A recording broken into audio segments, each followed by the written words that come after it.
What's up guys, welcome back to the channel. Today we're going to be doing a full install video on the Leitner rack on a 3rd gen Tacoma. So the Leitner rack is pretty cool and unique on its own just because it does have these really cool storage on the side of them. And in this video we're going to do a complete step-by-step install, show you guys every single bolt that goes on this truck, and it's going to be really awesome. So the Leitner rack is going to be offered in 2 different styles, one being the forged, which is the one we install here. It is a little bit different just because the uprights or the legs on them are going to be completely forged, and then the classic, which is the other version, is going to be the tube style. So it's going to have tubes instead of this style here, and it's going to be welded at the connection spots where it would be mounting to the top instead of being mounted the way it is here. So 2 different styles. The forged one is more expensive, but in my opinion it does look a little bit cooler, but you know, it all does the exact same thing. So at the end of the day, you know, if you're looking for a rack that you can hold your gear pods and stuff like that, this is going to be the one for you. But with that all being said, let's go ahead and get right into the install. Before we get into the install, we're going to go over all the parts and identify what they are. So there's going to be a total of 3 boxes. So this up here is going to be the side rails. These are going to sit on the side, the bed side of the Tacoma. Next we have these 4 bars. The shorter one is going to be the top bars. The longer one is going to be the load bars. Over here we have the down tubes. And then these 4 legs here are going to be the uprights. Right here we have the tread strips that are going to go on top of the top bars. These are the stationary load bar brackets, and these ones are going to be the sliding load bar brackets. And then of course we have all the hardware for everything. So now we'll go ahead and get started. Before we can actually put the rack onto the bed, we have to prep a couple things. So the step we're on is we're going to be prepping the stationary bracket. So what we'll need is the long T-nut, and then we'll need the M8 by 14. They're going to be the shorter out of the 2 M8s that you guys have in the package. Go ahead and get them started on the bottom, and then we'll just go ahead and get them started but not actually secure them all the way down. Once you have both of these done, you can just set them aside and we're going to use them later. The next step, we're going to be prepping the sliding load bar bracket, doing the exact same thing. The long T-nut on top, and then the M8 by 14 millimeter on the bottom. Once again, do not tighten all the way down, and then once you're done with them, just set them aside for later use. Next step, we're going to be needing the upright A, and they're labeled so you can tell that they're right there. So what we're going to need is the M8 by 14 and M8 by 20 bolts, and then we'll need the single T-nuts and the short T-nuts. So we're going to be working right up here. So first we'll put the short T-nut on the bottom of this U, and then we'll thread it with the M8 by 20. And we won't tighten it all the way down, leave it loose. Next we'll do the single T-nut on the side of the U on each side. And then we'll be using the M8 by 14 to tighten those. Once again, do not tighten all the way down. We're just keeping everything loose for right now. Next step, we're going to be using the upright B. So we got B right here, and then we're going to be using the stationary load bar bracket. We're going to need 2 of the long T-nuts, 1 short one, 4 of the M8 by 20, and then 2 of the M8 by 14. So first thing, we use the short T-nut. We're going to put it right in this U just like we did with A, and then we use the M8 by 20 just to get them started. Next we're going to be putting this stationary load bar bracket on top of the U part. So it's going to be a snug fit, but what you need to do is just kind of squeeze your finger together like this to kind of push them down. It is a little bit tapered right there, as you kind of see. That way it fits as snug as possible. Once you get that on, we're going to need 2 of the longer T-nuts, and they're going to sit inside on the side of the U, kind of like how A was with the single T-nuts, but this time we're using the long T-nuts. And then we're going to need the M8 by 20 and M8 by 14. So on the outer part, so basically on the back part of the upright is going to be the M8 by 20, and then the inner one is going to be the M8 by 14. And how you know it's the outer part is because if you look on this side, there's going to be a Leitner logo on the back, and then that's going to be the outer part. Once you have all the bolts and the T-nuts on, this is what the bracket will look like onto the upright. In this next step, we're going to be assembling the top bar with the uprights, and they want to make sure that we get 2 of these onto the top bar before we get the uprights together. And in the hardware kit, there's going to be 2 sets of them. There's going to be these bigger ones and then the smaller ones. The smaller ones are going to be the one that is going to be for the top bar. So what we're going to do is we're going to slide 2 of them in there, but before we do that, we're going to put this top bar onto the upright B first. You can put it on A if you like, and then slide on the T-bolts, but we're going to go ahead and do this now. So what we're doing here, we have the upright laid down basically on its back, and then we're putting the top bar into those T-nuts that we installed earlier. So it's kind of cool how they just nest right into each other, but once you have the 2 sides and the bottom one in, this is what it'll look like. Now that we have the top bars on, we're going to feed the 2 T-bolts in that they wanted us to do that. So we got them in. Now we'll grab the upright A, and then we will put it on this side. One thing to make sure is that you do have it both ways. That way they're both facing the right way, and then when you actually put it in the bed, they'll be the correct way. Next, we're going to be installing the side rails to the uprights here. So at this point, none of the bolts are tightened yet. So this is going to be A. So A is going to sit in the back of the bed, and then B is going to sit in the front. So just so you know, this part here, A, is going to be matching up with the side that has this cutout versus the other side is a full piece. So this one goes to A. So what we'll do here is we'll hold it up just like this, and then we're going to be using these M8 by 25 countersunk screws. So we'll go ahead and grab those, and then we will install them right underneath here. And the reason why they're countersunk is so that they sit completely flush when they're on the top of the bed rail. Once you have the countersunk M10 screws in, this is what it'll look like. And as you can tell, they are flush, so that way they don't hit the top of the rails here. And then now we can go ahead, go back and tighten all of the other M8 bolts. We did torque this one to 40 foot-pounds.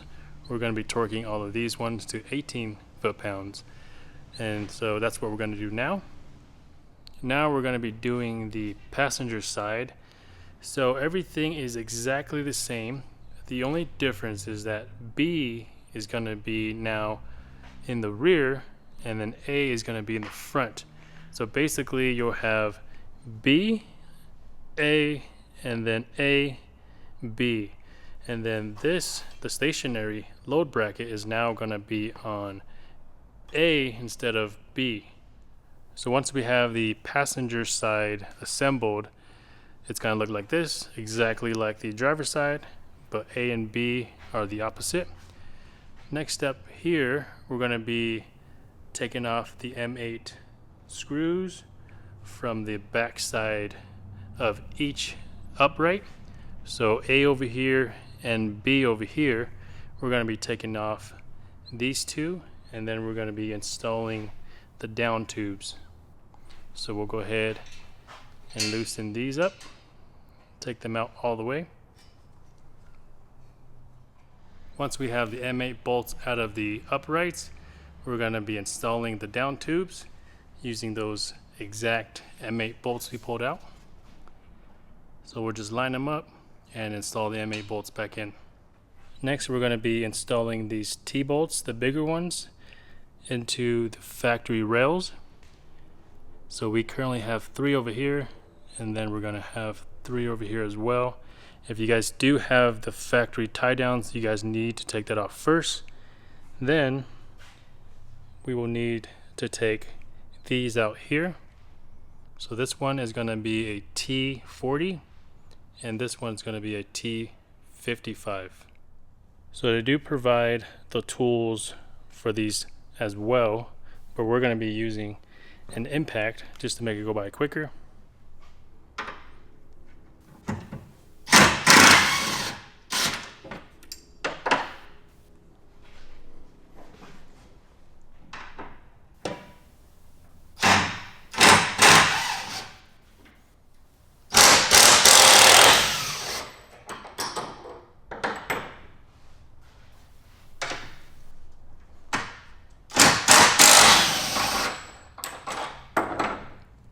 Next, we're going to be moving the rack onto the truck itself.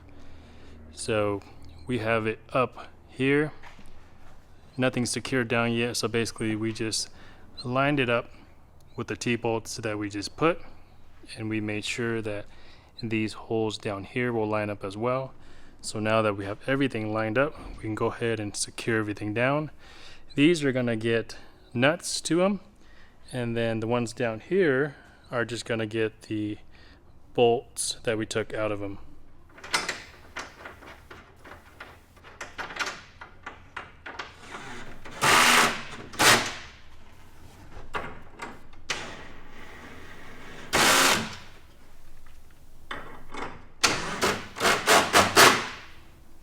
Once you have these nuts fully tightened down, next we're going to be replacing these bolts back.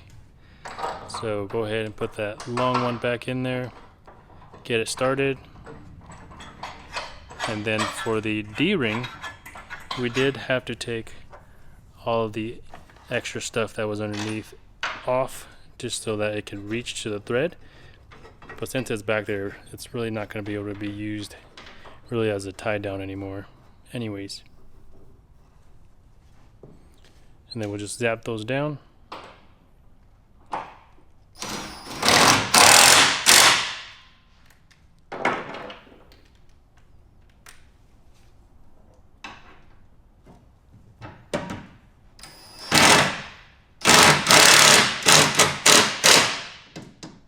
Now the entire driver's side is done. We're going to do the exact same thing to the passenger side. Once we have the passenger side on, this is what it'll look like on both sides. Then we're going to need the 60-inch load bar that goes on top. So we're going to slide that on the stationary load bar mount that we installed on at the very beginning. Basically just slide it in there, get it through that nut all the way across.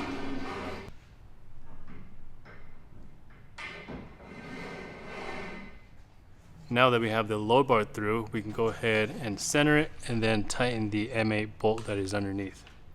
The next step, we're going to be using the sliding load bar brackets to mount onto the top bars. So these two T-bolts that they had installed earlier, they're going to be for the sliding load bar brackets. So they are going to go right onto those, just like this, and then we're going to set it all the way back just as they asked in the instructions. But then later on, if you need to adjust it for your whatever you're mounting on top, like a tent or anything like that, you can move it back and forth. And then you're going to be using these knobs right here to be mounting it down. That way it's quick and easy to adjust and move around. Next, we're going to be installing the rear 60-inch load bar.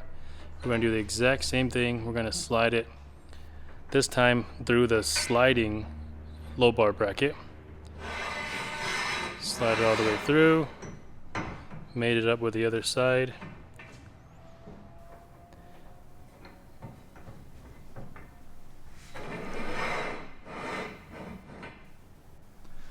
Then now we can center it again and then tighten the M8 bolts underneath. The last step here, we're going to be installing the load bar tread strip here. It's this rubber piece that goes inside this channel here all the way across, and we have it installed in the back here. And they said if you do have any extra, you just need to cut it off, like any excess that came out. We did have some on the other side that we cut off. But in the instructions, it does say to push it down with the palm of your hand. It's possible, but it's very, very tight to get it down in there. So what we're using is a mallet here. So we got it started pretty much at the very end here, and then we're just going to go along the way and hit it down.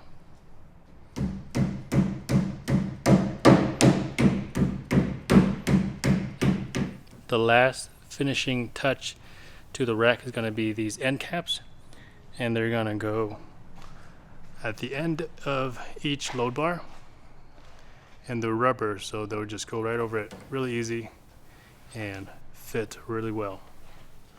Alright, let's go take a look at the final finished product of just the rack itself. And this is the forged one again, as you can tell, with the legs, or the uprights as they call them. Really nice finish that they did there compared to the classic version. Very clean. We got everything on there. Now, the last thing that we really need to do, or can do, is really just to fill up these areas. So they do have a lot of different ways you can mount them. They have the gear pods, they have the universal mounts, and a bunch of stuff. And of course you can put a tent or whatever you want on top, like kayak, whatever. So we have here a couple gear pods. These are the small ones. We got 2 of them. These 2 are gonna go over here. So you could fit 3, but we're gonna use 2.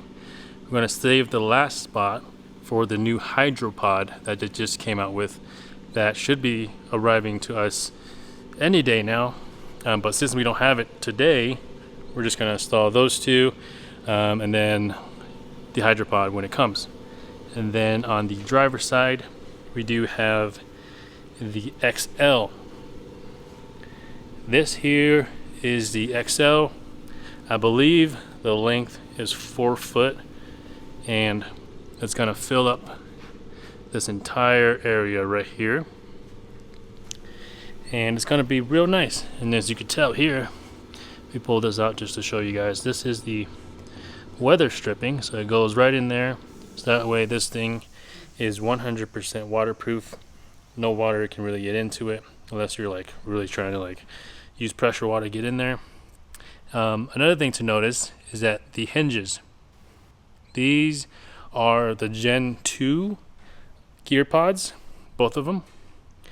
And the original ones, or the Gen 1, have, I think, like a stick that you use to prop it open, kind of like your hood. But these Gen 2 have a really nice hinge to them, so they hold up the lid and they assist you to open them. Really, really nice. So what we're gonna do is we're gonna get these 2 installed and show you guys what it looks like. So we got all the instructions here, the mounting plates. We are going to get started with the smaller gear pod. So in the hardware kit, they're going to come with these track lock nuts. They're going to come with these smaller M6 and the bigger M8s, and then these 2 mounting plates. The top one is going to have this taller flange. The one on the bottom is going to have the shorter one. So we're going to put this one on the top, and we want to make sure this is facing the back, and then the flange is going to be in the front. So what we'll do is we will just line up the holes. We'll get them all started first, make sure they all line up, and then we will go ahead and tighten them down. So all of these smaller hardware is going to be 5 foot-pounds, is they're going to be their torque specs, and then the bigger one that goes onto the actual rails is going to be 14 foot-pounds. Next, we have flipped over the gear pod, and then we will go ahead and line up the bottom plate. Again, put that flange towards the front of the pod, line up the holes, and then thread each one in loosely, and then tighten all the way down. These are again 5 foot-pounds. Next, we're going to be installing these track lock nuts and these M8 screws. So we'll grab one of those, put them up here, and then we put the track lock nuts on the back and then the screw on the front. And then we're going to install them loosely on the top and on the bottom brackets. Then we will move them to the rack. Now that the gear pod is fully assembled, these are loose, we're going to go ahead and move it up to the actual rack. So what we're going to do is we're going to line up the track lock nut, get it in there. They fall in there pretty easily. You just got to turn them sideways, and then once they're in there, what we want to do is we want to turn it clockwise until it stops, and then we will use our Allen tool to tighten these down.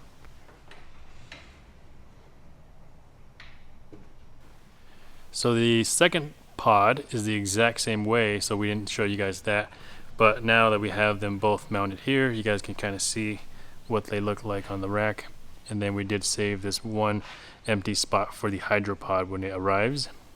Next, we're going to be doing the XL gear pod. It's going to have the exact same hardware.